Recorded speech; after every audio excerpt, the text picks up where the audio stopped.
Explosion du Zika en Grande-Terre. Le directeur de l'ARS a battu le rappel des troupes pour tenter de contenir la progression de l'épidémie. Isabelle Hameau nous restituera les grandes lignes de leur plan d'action. Et est-ce la mort de l'élevage en Guadeloupe? Les professionnels ont lancé un cri de désespoir. Nous irons sur l'exploitation de l'un d'entre eux pour mieux comprendre leur désarroi. Et enfin, bonne nouvelle pour le tourisme, tous les indicateurs sont au vert. La destination Guadeloupe plaît et elle séduit même de nombreux touristes, une aubaine pour les professionnels du secteur. Bonsoir à tous. À la une de votre journal ce soir, la progression exponentielle du Zika. Plus de 3000 cas ont été recensés dans notre archipel. La communauté d'agglomération de la Riviera du Levant a donc décidé de renforcer son plan d'action pour lutter contre la prolifération du virus. Ses représentants, accompagnés du directeur de l'ARS, se sont réunis ce matin à la mairie du Gosier pour exposer leurs propositions. Reportage Isabelle Hameau. Le Gosier, Sainte-Anne et Saint-François font partie des communes les plus touchées par le virus du Zika, compte tenu du nombre de cas biologiquement confirmés.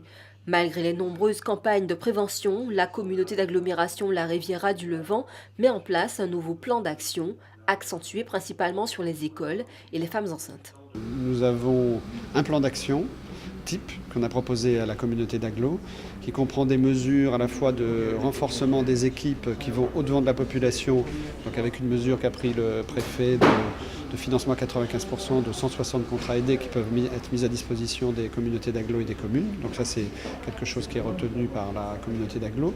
Ensuite, la communauté, donc ça c'est pour aller au-devant de la population.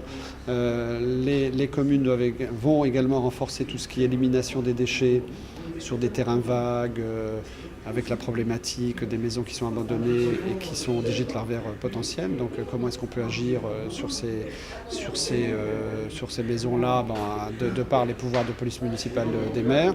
C'est bien sûr le nettoyage de tous les établissements qui reçoivent du public, dont les écoles, pour éliminer des gouttières qui seraient en eau, des gîtes larvaires autour des écoles. Donc ça, c'est des choses qui vont être renforcées.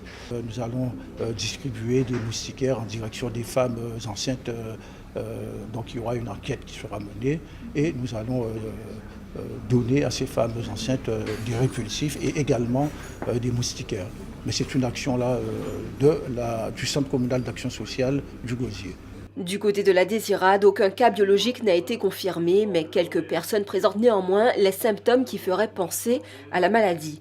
L'idée de ce nouveau plan d'action serait de changer au maximum les comportements de la population. Il faut que le comportement de faire le tour de sa maison, ça soit automatique. Chaque semaine, je fais le tour de ma maison, je regarde est-ce que ma gouttière n'est pas en eau. Si vous voyez un petit oiseau se baigner dans votre gouttière, c'est qu'il y a de l'eau.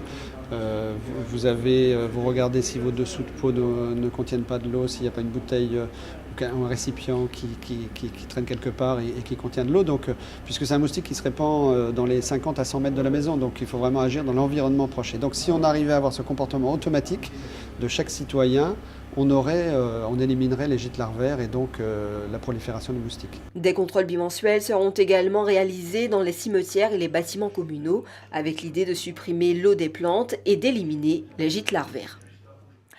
48 heures avant la date limite des dépôts des déclarations papier, les agents des finances publiques de la Guadeloupe ont déclenché un mouvement de grève, une mobilisation reconductible. Ils dénoncent des suppressions d'emplois, de mauvaises conditions de travail et une réforme mal préparée. Karen Diama a suivi leur cortège qui a pris le départ ce matin devant la mairie de Basse-Terre. Solidaire, FO et CGT Finances Publiques, Cadizote, bonjour et merci pour mobilisation. Après une prise de parole devant la mairie, les syndicats CGT, FO et Solidaire Finances Publiques ont entrepris une marche représentative dans les rues du chef-lieu pour affirmer leurs revendications. Vous savez, quand il n'y a pas d'effectifs, forcément les conditions de travail sont dégradées, les missions sont mal remplies et l'usager en pâtisse. C'est pour ça qu'aujourd'hui, on est là pour dire au directeur non aux suppressions d'emplois. Les usagers sont reçus dans des très mauvaises conditions et là c'est inadmissible pour une grande administration comme la DRFU Guadeloupe. Nous avons une population âgée qui n'utilise pas forcément Internet, d'autant plus on sait que le coût de la connexion Internet et donc Par conséquent, il faut laisser à chacun le libre choix de déclarer ses revenus comme il l'entend. Des revendications bien comprises par les usagers.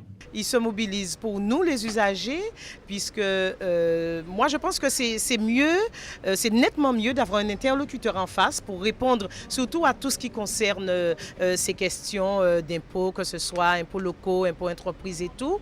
Et puis je pense aussi aux personnes âgées qui n'ont pas tout le temps accès à l'outil informatique, et puis qui ne connaissent pas, qui ne savent pas maîtriser non plus ces machines. Il faut justement qu'ils puissent avoir quelqu'un en face qui puisse répondre à leurs doléances et des réponses immédiates en tout cas. Après un tour dans les rues de la capitale, le cortège se met en route pour le siège des finances publiques où il pourra rencontrer la direction. Nous sommes là parce qu'on ne peut plus accepter les suppressions d'emplois dans ce département.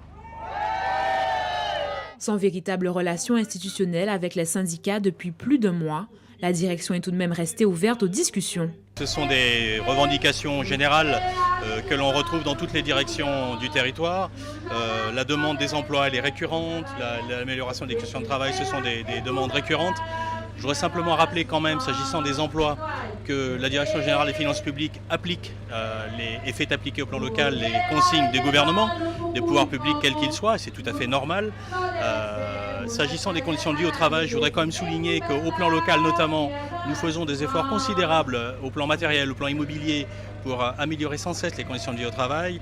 Je voudrais également ajouter que nous recevons de la part de plus en plus d'usagers des messages de satisfaction qu'ils expriment au guichet de nos services, où ils s'estiment bien reçus et de mieux en mieux, grâce notamment à l'évolution de l'organisation de l'accueil que nous avons mise en place. Et c'est quelque chose d'extrêmement important, je crois, à souligner. Au terme de cette journée de mobilisation, 48% de grévistes ont été recensés dans les finances publiques. Aucune rencontre n'a eu lieu entre syndicats et direction. La grève est donc reconduite demain. Nous allons de respect pour travailler avec la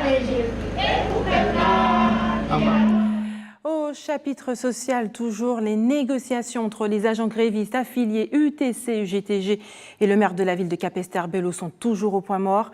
Après une rencontre avortée le 10 mai dernier, le maire Joël Beaugendre a une nouvelle fois fait faux bond aux représentants syndicaux. Ce dernier exige comme condition pour revenir sur la table des négociations que les agents grévistes reprennent leur travail. On écoute la réaction de Nestor Favel, secrétaire général de l'UTC-UGTG, face à la caméra de Karen Diam. Par courrier du 12 mai 2016, je vous ai proposé de poursuivre les discussions sur votre cahier de revendications le mardi 17 mai 2016 à 9h au CCAS. En dépit de ma demande visant à libérer l'accès des services de la collectivité formulée par courrier des 9 et 10 mai 2016, je constate que le service public ne peut toujours pas être assuré au profit de la population. C'était bon, nous rendez-vous le 10, nous venons pas venir. Je dois nous échanger entre le 10 et je dois pas au courrier, donc nous sommes d'un commun accord. Nous avons rendez-vous bon matin encore à 9h du matin. Il pas venir qui a dit les conditions pas réunies et en courrier il a pas une bonne condition proposée. Nous quand c'est Joël Beaugendre n'est pas en mesure certainement de négocier pour travailler à la collectivité Capesterre et de toute façon nous avons les moyens de façon à ce que nous trouvons médiateur, nous proposons médiateur de façon à ce que nous avancions ces dossiers-là. Puisque c'est vrai, nous avons 2 semaines de grève, mais il faut aussi attaquer la négociation. Et pendant la négociation, c'est des choses pas qu'à nous que mais pour le moment, nous pouvons attaquer la négociation. Nous pas pour problème, nous pouvons aller plus loin. Mais nous pouvons estimer aussi, nous voyons pas avec grève, il faut nous discuter, négocier concernant le dossier à le personnel. Et si pour ça, nous ne pouvons pas parler de la Joël Beaugendre. De toute façon, nous pouvons répondre à ce courrier là, à midi là, et nous pouvons aussi chercher, en tout cas, nous pouvons les moyens pour nous trouver un médiateur pour faire les choses avancer concernant la commune Capesterre. 68 000 manifestants, plus de 100 défilés organisés dans différentes villes de France. La loi El Khomri a fait face aujourd'hui à son 6e mouvement de grève. En Martinique, 3 syndicats appelaient à la mobilisation, mais seule une centaine de personnes a répondu à leur appel. Une poignée de manifestants dont l'action a néanmoins eu de grandes conséquences sur le fonctionnement des écoles foyalaises. Myriam Bouakoula, Michelet François. Ce matin, en arrivant, effectivement, il n'y a pas cantine. Il y a très peu d'enfants, il faut jongler pour venir les récupérer et ensuite les ramener à 1h30. J'ai été la récupérer, la donner à manger et la ramener ensuite. Dans des Pas de cantine pour les écoliers de Fort-de-France. Les agents force ouvrière de la cantine centrale font jouer leur droit de grève. Les 54 écoles de Fort-de-France perturbées aujourd'hui, mais l'appel à la grève générale est peu suivi dans les faits. La mobilisation n'est jamais assez forte, mais à partir du moment où on a un certain nombre de camarades qui sont quand même mobilisés, parce qu'il y a ceux qui sont dans la rue et puis il y a tous ceux qui sont mobilisés dans les entreprises, dans les administrations. Les lycéens de Martinique sont loin du cortège malgré l'appel du syndicat enseignant. Quand on a manifesté, les profs ont dit qu'on a fait ça genre pour rater les cours. Les examens passent avant parce que c'est vraiment quelque chose qui se passe maintenant, c'est question de notre avenir tout de suite. Et donc, étant donné aussi que c'est un mouvement de foule, si personne ne le fait, personne ne va suivre après. La dernière fois qu'on s'est mobilisé, les travailleurs de la trentaine à la quarantaine qui nous ont dit qu'on n'avait rien à faire dans des mobilisations et qu'au lieu de mobiliser, fallait qu'on continue nos études, qu'on avait des choses plus importantes que les mobilisations. Ils nous disent que nous ne sommes pas vraiment concernés par cette loi et que notre rôle c'est d'aller en cours et que c'est tout ce qu'on doit faire en gros et qu'il y a d'autres personnes qui se mobilisent à notre place. Finalement, ce sont les représentants des différents syndicats qui se mobilisent sur le boulevard Général de Gaulle ce matin. Tous réclament le retrait de la loi travail, une menace pour tous les travailleurs de Martinique dans le public et le privé selon les 3 syndicats. Moi, je travaille depuis 33 ans et de plus en plus, je vois comment le mode du travail se dégrade. Nos conditions de travail sont exécrables. De plus en plus, nous devons nous battre pour obtenir le minimum vital. Dans quel secteur, madame? Je suis dans la santé. C'est nous qui devons faire, monsieur Hollande, madame El Khomri et monsieur Valls reculer sur cette loi parce que nous ne sommes pas d'accord. Les gens passent des lois contre la vie de tout le monde. Le 49.3, ce n'est pas quelque chose de démocratique. Voilà, il a été élu, le gouvernement est élu pour des choses qui ne mettent pas en application. Et ça continue, donc voilà, il faut manifester. C'est le code du travail qui est carrément démantelé. Et il faut savoir que même si nous sommes dans la fonction publique, mais nous avons des parents, nous avons des amis, des voisins, etc., qui sont dans le secteur privé. Donc on ne se bat pas seulement pour la fonction publique, mais on se bat aussi pour le secteur privé. Parce que d'une manière ou d'une autre, nous serons impactés, surtout que nous avons des enfants.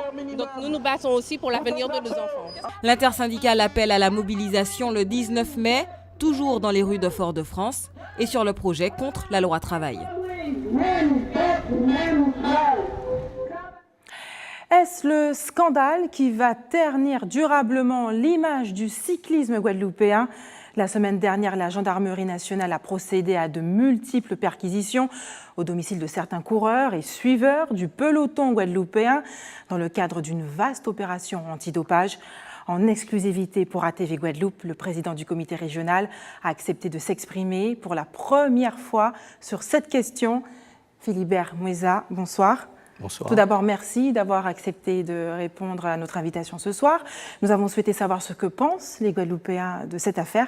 Je vous propose d'abord de regarder leurs réactions recueillies aujourd'hui par Linda Kayarsi.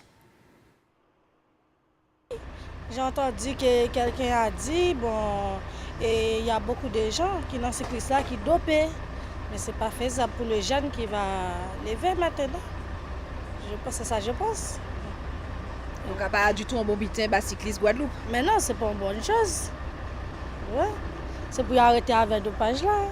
C'est le cas dans tous les pelotons, peu importe le pays, que ce soit le dopage mécanique ou bien le dopage sanguin. Donc c'est un mal qui touche le sport en général et le cyclisme en particulier. En général, le sport de haut niveau est toujours touché par le dopage. Ce n'est pas vu, pas pris. Donc c'est une pratique qui a toujours existé, même à l'époque des anciens, Dancotil, Polydor, etc. Il y avait toujours des techniques et il y en aura toujours. Donc en Guadeloupe, c'est un autre phénomène. C'est vrai que les coureurs venus des Sud-Américains, ils ont des anciens professionnels, ils connaissent déjà le métier, les vices du métier. Donc c'est un peu normal. Donc il faudrait peut-être faire un nettoyage, mais ce sera très difficile. Je pense comme partout ailleurs, on n'est pas épargné de ça. Et puis il faut que nos dirigeants fassent attention pour que nous ayons un bon taux de cyclisme et puis du cyclisme favorable à surtout les jeunes qui puissent apprendre à faire quelque chose de bien et à mettre de côté tout ça. Le dopage, je trouve que c'est quelque chose qui est anormal. Lorsqu'on est sportif, on doit donner tout à 100% naturel et faire de son mieux, qu'on soit premier ou dernier. Mais l'essentiel, c'est qu'on le fait naturellement et puis voilà. Et puis à la suite, on verra. Si on n'est pas premier aujourd'hui, on sera premier demain ou après-demain. Philibert Moueza, que se passe-t-il dans le cyclisme en Guadeloupe? Y aurait-il d'autres Lance Armstrong chez nous? J'ai entendu comme vous sur la presse il y a quelques jours. Vous l'avez appris par le biais de la presse? Effectivement, je n'ai rien d'autre à ce jour concernant cette histoire de dopage. Nous sommes un peu étonnés de votre réaction. Vous n'avez pas eu vent, bruit de ce qui se passait dans le cyclisme guadeloupéen? Une affaire de dopage notamment? Le président ne travaille pas avec, comment vous avez appelé ça, vent, bruit. Le président travaille avec du concret. Et je crois que je l'ai dit dès mon arrivée en 2013, les dispositions que j'allais prendre pour le dopage. Mais je reçois les informations, bien entendu, après les coureurs. Aujourd'hui, notre médecin fédéral, qui est le docteur Tico, n'a aucun élément concernant si bruit, comme vous avez dit, et ce vent, si on peut le dire. En tout cas, la gendarmerie est bien placée, a fait des perquisitions chez certains coureurs guadeloupéens. Quelle est votre position au niveau du comité sur cette affaire? Bon, je peux vous donner ma position, mais je répète encore une fois, je n'ai aucune information. Ma position, elle est claire. Dès mon arrivée en 2013, je l'ai dit, je me suis positionné pour qu'on ait un cyclisme propre. Et j'ai été à un certain moment critiqué, je le rappelle, par vos confrères de la presse, en 2014, où ils ont dit un tour de la Guadeloupe sans contrôle. Je tiens à le répéter encore et le dire ce soir sur votre plateau, qu'en ce qui concerne le contrôle antidopage, ce n'est pas le rôle du président du comité de cyclisme de mettre en place le contrôle. Par contre, j'ai fait la demande à tous les niveaux où on doit le faire, au niveau de la Fédération française de cyclisme, au niveau de l'UCI. Mais en 2014, on n'a pu avoir un contrôle qu'à la dernière étape du Tour cycliste. Mais depuis l'an dernier, vous avez vu, mes demandes ont été exaucées, si on peut l'appeler comme ça. Nous avons eu un contrôle avant une compétition cycliste l'an dernier, inopiné, à part des autres contrôles que nous avons pu avoir tout au long de la saison. Et puis cette année, du nouveau, ce que nous n'avons jamais vu sur un territoire guadeloupéen où plus de 40 coureurs contrôlés. Mais je n'ai pas eu de résultat à l'heure où je vous parle. Alors vous ne savez rien, vous l'avez appris en tout cas par le biais de la presse. Que se passe-t-il aujourd'hui au niveau du comité? Rien ne se passe, nous sommes en train de préparer les différents tours, et notamment le Grand Prix du Conseil départemental qui se déroule bien entendu du 25 au 28 avec 2 belles étapes sur le territoire marie-galantais. Je crois qu'il y a quelqu'un de chez vous qui sera heureux d'entendre ça. Philibert Moueza, vous avez été surpris par l'ampleur de ce contrôle sur une épreuve d'intersaison? Surpris, oui. Je ne m'y attendais pas. Voir un contrôle quand même, je dirais, assez puissant, avec plus de 40 coureurs, avec ce qu'il faut à l'arrivée pour récupérer les coureurs. Je crois que ça ne peut que faire du bien au cyclisme guadeloupéen. Je crois que si nous voulons, nous, aujourd'hui, dirigeants de club, présidents d'associations, protéger dans un premier temps nos cyclistes et protéger aussi la vie de nos enfants, nous devons passer par là. En tout cas, si on pouvait faire ça tous les dimanches, ça ne m'aurait pas dérangé. Je crois que ça n'aurait fait que du bien, dans un premier temps, à nos enfants, nos athlètes, pour qu'ils aient une vie saine et aussi protéger le peloton guadeloupéen. Alors on évoque 5 cyclistes appartenant à 2 clubs de renommée de l'archipel, un président du comité qui n'est pas informé. On a le sentiment que le cyclisme guadeloupéen se porte plutôt mal. Ça, je vous laisse dire. Vous avez dit 5 cyclistes. Je répète à nouveau, par contre, que je ne suis pas informé de cette affaire. Mais disant que le cyclisme... C'est ça qui est très déconcertant. En fait, vous êtes président du comité qui représente justement cette activité. Vous n'êtes informé de rien. Avec une affaire de dopage, le cyclisme guadeloupéen se porte-t-il aussi mal? Non, par contre, il y a des règles. Les règles, c'est que les cyclistes sont informés et le président après. Aujourd'hui, il faut savoir que c'est une enquête judiciaire qui est lancée. C'est un contrôle qui a été défini par le comité régional ni par l'UCI. Bien d'autres personnes sont informées sur ce contrôle. Je crois que c'est un contrôle qui est mené vraiment par l'État. Nous n'avons rien à y faire, nous, comité régional. Ce que nous aurons les informations et ne vous inquiétez pas, à temps voulu, vous serez, si vous voulez, informés sur la suite. Vous parlez de la suite déjà. Vous avez parlé par contre, oui. Est-ce que le cyclisme se porte mal en Guadeloupe? Oui. Je peux vous donner peut-être 2 éléments qui vont vous démontrer que depuis 2013, le cyclisme a beaucoup changé en Guadeloupe. Quand je suis arrivé au comité régional avec plus de 400 000 € de déficit, aujourd'hui, j'ai démontré que je suis un chef d'entreprise et que je sais gérer. Je crois que la mandature se termine en décembre. Je laisserai un comité en état de marche. Après les résultats, nous en avons eu. Voilà, aujourd'hui, nous avons le jeune Tico qui vient de remporter le championnat d'Île-de-France sur piste. Deuxième année cadet, il a remporté l'an dernier, cette année. Il est tout de suite classé pour participer au championnat de France. Et là, je l'ai dit dès mon arrivée, ce n'est pas ni le tour de la Guadeloupe, ni le tour de la Guyane, ni le tour de la Martinique qui m'intéressait. Bien entendu, on a gagné les 3 depuis mon arrivée. Mais ce qui m'intéresse, c'est avant la fin de ma mandature, un podium en Europe pour un cyclisme guadeloupéen. Comment se présente le tour cycliste de la Guadeloupe à venir? Comment ça se présente? Comme d'habitude, encore mieux que les années passées. Et je crois que nous sommes en train de Il n'y aura pas d'influence par rapport à cette affaire? Pas d'impact par rapport à cette affaire, vous pensez? Non, pas du tout, pas du tout. Écoutez, le dopage, c'est un phénomène mondial. Et ce n'est pas seulement au niveau du cyclisme. Et depuis notre arrivée, nous avons tout mis en place pour qu'il y ait un contrôle. Ce n'est pas parce que nous avons mis en contrôle que les partenaires vont fuir. Au contraire, ils seront à écouter parce qu'ils savent pertinemment que nous sommes en train de faire un cyclisme propre. Ou quand on aura, même si c'est votre télé qui sera présent pour faire passer ce message, saura démontrer à la population guadeloupéenne qu'un travail se fait pour la protection de nos enfants. Philippe Hermosa, merci d'avoir accepté de répondre à nos questions ce soir. Restez avec nous. Serait-ce la mort de l'élevage en Guadeloupe? Nous vous en parlions hier. La Fédération régionale des groupements d'éleveurs et l'IGUAVI tirent la sonnette d'alarme. Ils ne peuvent pas faire face aux tarifs imposés par les importateurs dans la grande distribution.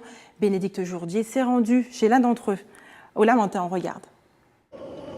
Près de 500 porcs sont gardés ici, dans ces parcs de l'exploitation de Guy Lurel, à Lamentin, alors que ces bêtes sont en âge et en poids d'être consommées.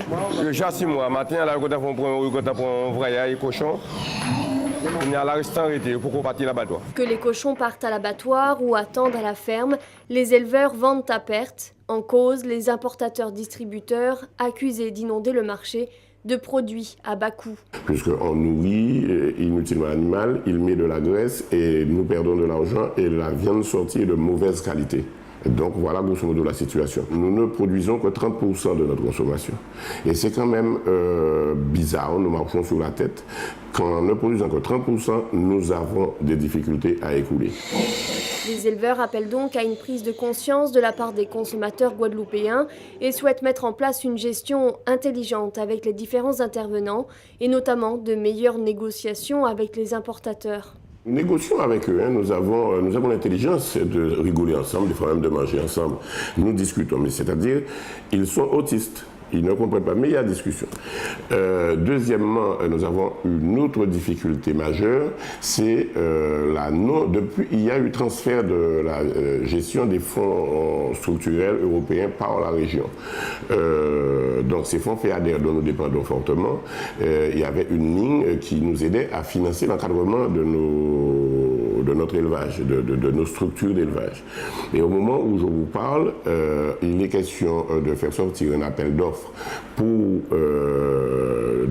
retenir une entreprise qui aurait la charge d'encadrer les coopératives.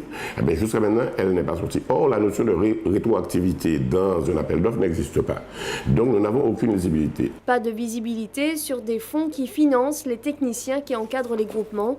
Ces retards pourraient menacer une centaine d'emplois dans la filière agricole. Donc, il semblerait que peut-être qu'en septembre, qu'on aura... mais quid de janvier à août? Que faisons-nous? C'est pourquoi nous essayons de nous débattre, c'est le mot, pour éviter ni mise en chômage technique et encore moins ni licenciement. Mais si on ne fait pas vite, on arrivera au licenciement. Alors, c'est vrai, je ne jette pas la pierre au conseil régional, c'est une nouvelle équipe qui vient d'arriver, l'ancienne équipe a certainement sa responsabilité, mais nous avons besoin, nous, de lisibilité. C'est que ce que nous demandons. Au moins, on saura quoi faire. Mais ce qui est sûr, c'est qu'on ne restera plus inactif. Ce n'est plus possible. Il y va de la vie de nos petites entreprises. Il y va un peu de la dignité de la Guadeloupe. On ne peut pas transformer un peuple en un simple consommateur. Ce n'est pas possible. Il faut bien qu'on soit un peu acteur de nos vies. Demain, mercredi, une rencontre est prévue avec le président de région, Harry Chalus.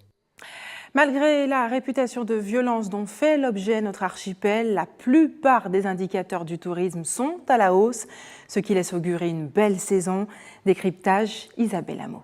Plus de 40 000 touristes supplémentaires au premier trimestre 2016, un chiffre qui montre bien que la fréquentation touristique est en forte hausse sur le territoire et presque semblable à ceux de 2012 à la même période. Principal responsable de cette embellie, l'arrivée de la nouvelle compagnie aérienne Norwegian Airlines. Norwegian Airlines qui a quand même amené au premier trimestre 40 000 passagers de plus, donc c'est important. Et puis on a eu des événements comme la Coupe Davis, ou même, par exemple, par Norwegian Airlines, il y a des Canadiens et des Américains qui viennent aussi pour visiter le Memorial Act. Donc cet ensemble de facteurs fait qu'on a eu une bonne haute saison. Et par là, l'hôtellerie aussi réalise son meilleur résultat. Le nombre de chambres vendues est passé de 82 245 à 88 000, soit une croissance de 7,01%. Par exemple, cet hôtel de 56 chambres marque une augmentation de près de 40% de remplissage, du jamais vu depuis 1998. Depuis 2004, entre 2004 et 2016, il y a plus de 2700 chambres qui ont disparu et qu'en 2015, entre les 270 chambres du Caribéa qui étaient fermées, Clippers à la Coprao, les 240 chambres du Manganao, les 66 chambres de l'Eden Palm qui ont fermé pendant un temps, ça fait 576 chambres sur 2005. Donc en 2004, on représentait 5000 chambres. Il y en a 2007 qui ont fermé, donc on représente près de 2000 aujourd'hui, plus le Club Med et Pierre et Vacances qui représentent le Club Med 300 chambres, 299, Pierre et Vacances 502, ça fait 800 chambres. Plus nous, ça fait 3000 chambres. Et puis les 2000 qui ont disparu, on retombe aux 5000 chambres de 2004. Cette augmentation de la clientèle est d'autant plus intéressante que depuis 2011, le prix moyen de vente des chambres est également en progression.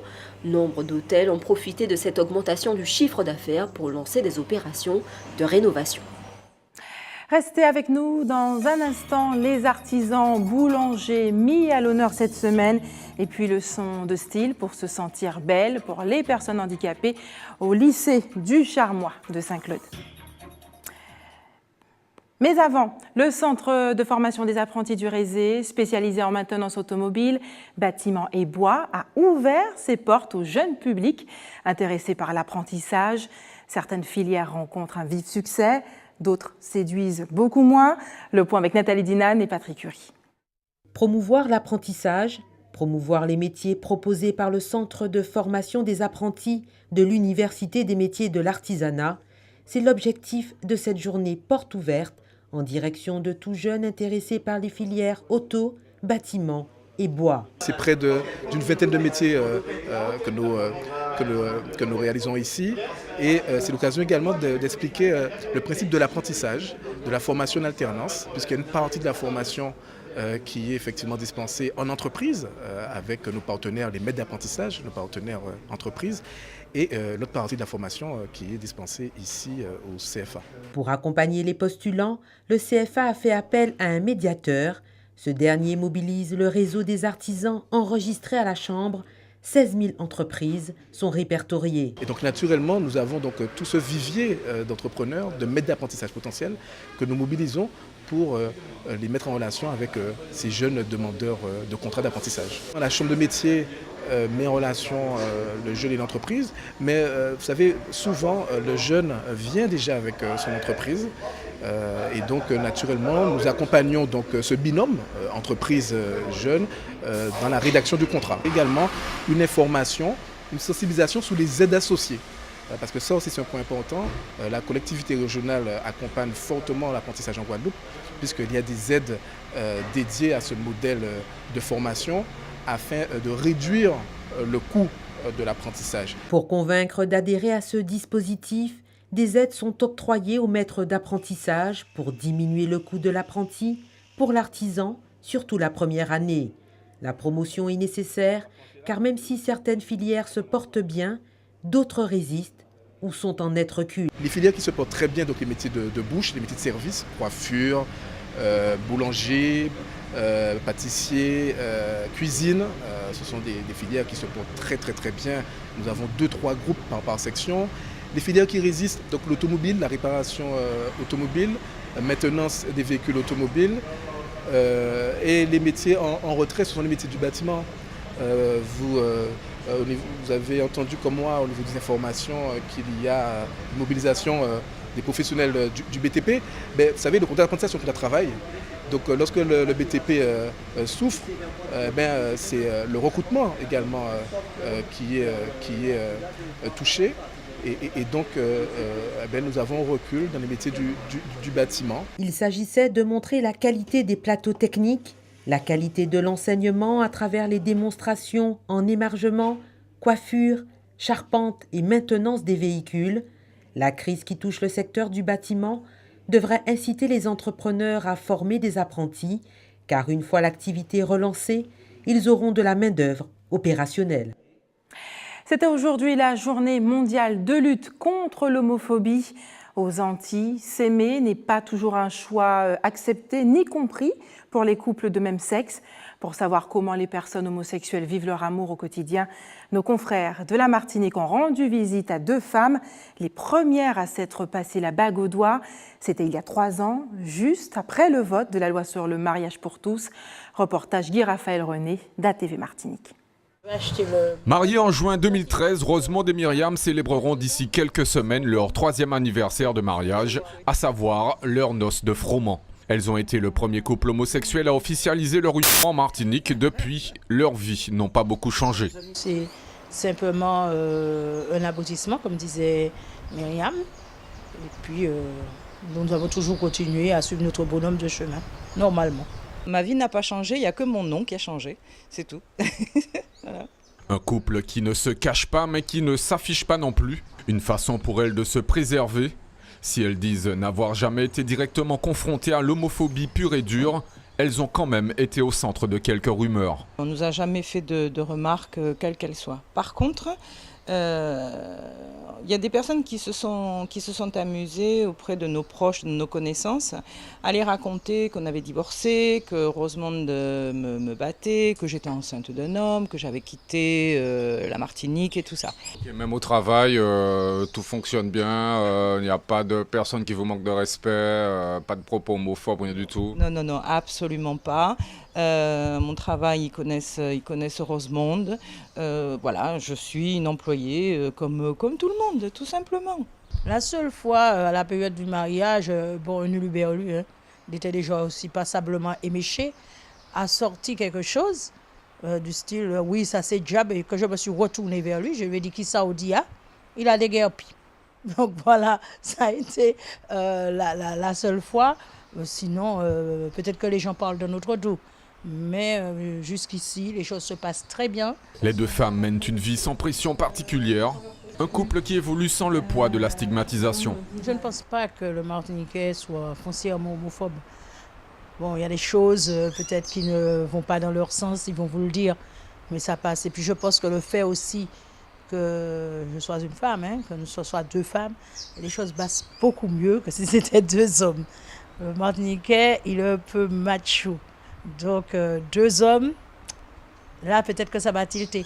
Mais ce n'est pas forcément méchant. Je ne veux pas dire que c'est de l'homophobie. S'il y a de l'homophobie en Martinique, il va y avoir peut-être 1%.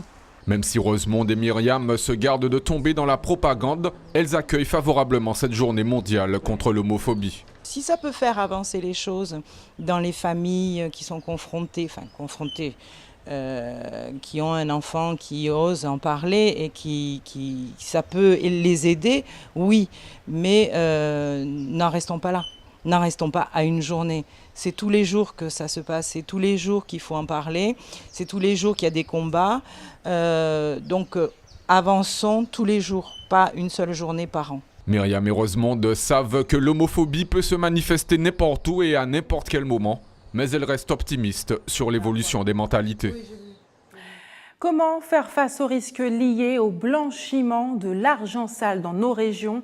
C'est l'objet d'un colloque international organisé par la Compagnie régionale des commissaires aux comptes de Basse-Terre et de Fort-de-France ce jeudi au WTC de Jarry à Bemao. Patrick Manigean, bonsoir. Merci d'avoir accepté notre invitation. Vous êtes le président de la Compagnie régionale des commissaires aux comptes de Basse-Terre.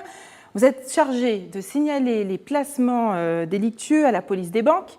Mais parfois, vous êtes également ceux qui conseillent l'optimisation fiscale pour reprendre le nom savant du blanchiment d'argent. N'y a-t-il pas là un peu une certaine contradiction ?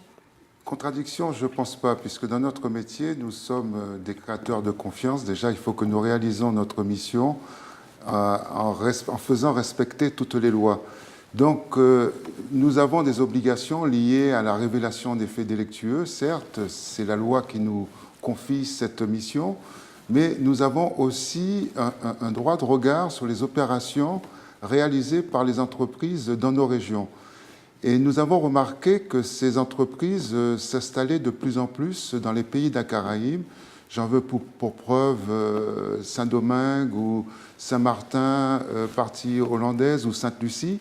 Et il est certain que lorsqu'elles se déplacent comme cela, elles se déplacent dans des pays à risque, puisque le GAFI, le groupement d'action financier, a dénombré qu'il y avait 18 pays dans la Caraïbe qui étaient des pays dénotés à faible réglementation dans le cadre du blanchiment. Donc, de ce fait, pour nous, il était important de sécuriser les relations commerciales de nos clients dans ces pays. À ce niveau-là, à ce moment-là, quel est votre rôle quel est notre pour lutter contre le blanchiment d'argent? Donc, quel est notre rôle? Donc, nous avons déjà des obligations au niveau de nos normes professionnelles. Donc, nous devons respecter ces normes, c'est-à-dire quant à l'acceptation d'un client, savoir si c'est un client connu, si ce n'est pas une société qui se trouve dans une île où les risques de blanchiment sont certains. Nous avons aussi des obligations liées à la matérialisation des opérations réalisées par l'entreprise, savoir s'il n'y a pas des sommes importantes qui proviennent de l'extérieur ou qui partent de l'intérieur vers l'extérieur. Donc, ce sont nos contraintes obligatoires. Donc, de ce fait, nous sommes bien placés pour pouvoir sensibiliser nos clients sur les échanges qu'ils peuvent avoir à l'international. Donc, les risques peuvent être flagrants. Il suffit qu'un client s'associe avec une autre société dans un pays et ne sait pas que cette société, dans le cadre du blanchiment, elle se retrouve à faire des factures, facturer des prestations qui seront payées et qui éventuellement rendront l'argent qui sort de ces mauvaises activités propre. Donc, pour ce faire, nous avons la contrainte et l'obligation de réviser les comptes correctement. Et pour cela, malgré tout, il nous faut avoir un échange avec nos confrères des autres pays. Et c'est pour ça que nous avons invité différents pays.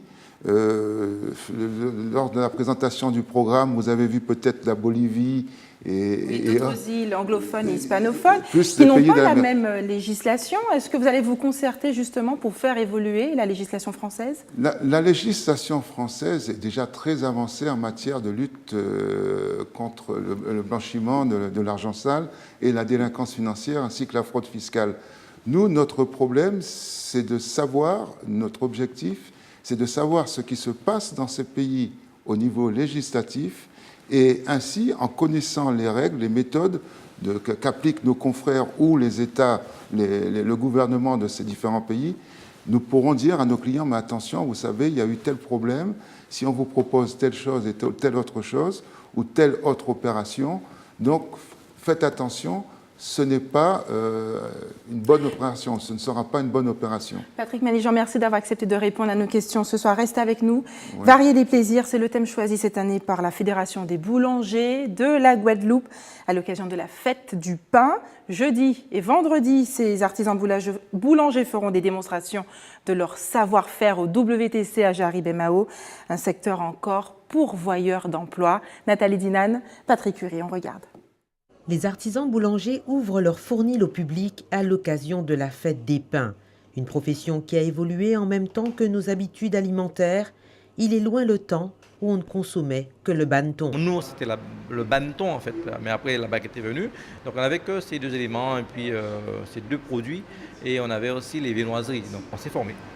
Aujourd'hui, on présente maintenant un panel de pain assez élargi dans les boulangeries. Et maintenant, je suis très fier de la photographie de la boulangerie guadeloupéenne parce que lorsqu'on entre dans une boulangerie maintenant, on peut dire que vraiment il y a une belle variété de pain. Pain complet, pain aux céréales, aux fruits, aux légumes, pains spéciaux. Une évolution à laquelle les formateurs ont dû s'adapter et même faire preuve de curiosité. Chaque personne amène leur spécialité. Si on a envie de faire du fruit à pain, de la patate ou autre, on se fait plaisir. Tout d'abord, je leur apprends à rentrer en contact avec la farine. J'apprends la technologie et la pratique. Sous l'œil avisé d'un artisan boulanger, Francis Fanan, venu porter main forte dans le cadre de la fête du pain, les élèves et les apprentis peuvent ainsi partager l'expérience professionnelle et admirer la dextérité de ce boulanger. Pour la plupart des élèves, le métier de boulanger a été une vraie révélation. Je ne trouve pas que c'est un métier difficile, c'est plus facile, c'est juste qu'il y a la chaleur et sinon ça va. Et c'est ce savoir-faire que la fédération tient à mettre en avant. La qualité a un prix, le bon pain ne se trouve que chez un artisan boulanger. Le pain qu'on va trouver chez l'artisan boulanger, ce n'est pas le pain, pour ne pas les réduire trop, qu'on va trouver en supermarché. Parce que c'est un pain qui a été fait par les mains du professionnel tout d'abord. On a perdu pas mal de parts de marché, on essaie de réduire, ils sont à 18% de parts de marché. Donc on se dit quand même que la boulangerie guadeloupéenne, quand même, c'est géré par des boulangers, c'est géré par des Guadeloupéens en tout cas, parce que 95% des boulangers ce sont des Guadeloupéens, des boulangeries transmises de père en fils. Donc après, on veut sauvegarder ça. Cette fête des pains est également l'occasion de susciter des vocations, car boulanger est un métier qui nourrit sa famille. Le jeune qui vient apprendre la boulangerie, qu'il sache qu'il va apprendre un vrai métier, un métier noble, qu'il va travailler. S'il est sérieux, il va travailler. Parce que moi, je suis assez souvent au jury des CAP, etc. Mais le bon élève qui sort, il travaille tout de suite. Jeudi et vendredi, le public est invité à découvrir les différents pains et leurs fabricants, tous deux très spéciaux. Quelques informations pratiques maintenant avant de refermer cette édition. Il y aura des coupures d'électricité demain à Grand-Bourg de Marie-Galante, ainsi qu'à Pointe-à-Pitre, Sainte-Rose et Gourbert. Et puis en raison d'un incident technique sur le réseau, les habitants de Petit-Bourg subiront des coupures d'eau jusqu'en fin de soirée. Et les allocataires de la CAF doivent faire leur déclaration de revenus auprès des impôts dès qu'ils reprendront le travail, bien sûr, afin de percevoir leurs prestations familiales. Votre déclaration est directement récupérée auprès des impôts pour établir vos droits pour l'année en cours. Et puis les enfants de Bemao seront et ont été de nouveau restaurés par le service de restauration scolaire. L'unité de production a repris du service. La municipalité informe les parents qu'ils seront remboursés pour la période où ce service n'a pas été assuré. C'est la fin de notre édition locale et régionale. On se retrouve dans un court instant pour le rappel des titres. À tout à l'heure.